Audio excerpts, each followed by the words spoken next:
Hi, my name is Tara O'Shea, and this is my final project, This I Believe. This semester, I've been student teaching, which you do as an education major, which means that I'm in a local Bronx school every day from 8 in the morning until 3 in the afternoon. Then I come back to Manhattan College for classes until 6 p.m. or later.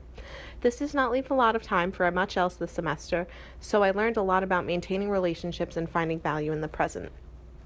Being on campus in my community where I've made friends and created so many memories is when I'm happiest. Being on this campus as part of this community is where I feel most at home, so to be away from it so much this semester was not fun for me. I felt like I was always a passing face, and to say keeping up with relationships this semester was easy would just be a lie. Something that got me through this was the way that even though I'd be considered a new and passing face in various churches throughout the city for this class, I didn't feel like one, and I wasn't treated like one either.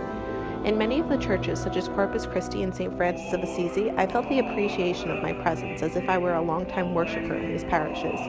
These churches brought me to a place where I was staying for an hour to focus on music and the experience of Mass, where there was clarity and focus and a time where I was not running from one place to the next. There was a calmness sinking into the pews, surrounded by those with the same purpose as me and being held in music and by fellow members of the congregation that encouraged me to join in. There was community. I think a huge part of the music at Mass is participation, and comfortability participating stems from feeling welcomed and embraced. This, I believe, is what transforms a congregation into a community.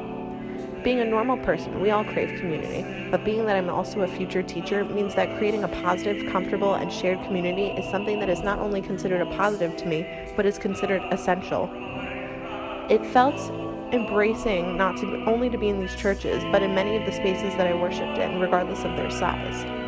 I felt embraced in not only these churches, but in many of the spaces that I worshipped in, regardless of their size. I think that oftentimes a church like Corpus Christi seems like it would obviously feel warm and comfortable because of how small it is, but it was truly the tone of the parish and its people that created a comfortable setting, not only to be in, but to also participate in, regardless of knowing the words to their songs.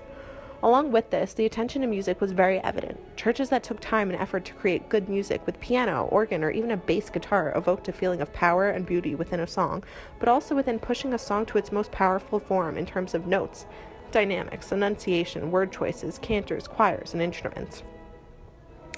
I think that so much of the beauty of liturgical music is that it's based within a community, but contains the individualism of each member of the congregation listening to, interpreting, processing, and singing along with one another.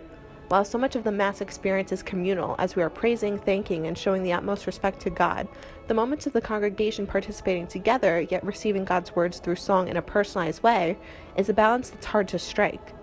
It's something that evokes mystery, personalization, and a transportational aspect that exists within liturgical musical experiences.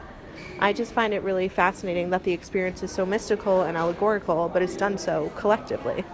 The fact that every person can take away something different from internalizing the same group experience is scary, yet beautiful, as ownership of thoughts and feelings that are not and may not ever be understood by someone else can be isolating, but in a way empowering. Of course, we may never understand others' liturgical experiences and where the music may take them, but we will always know that we have our own understanding and then the comfort of knowing that we're all being moved in some way.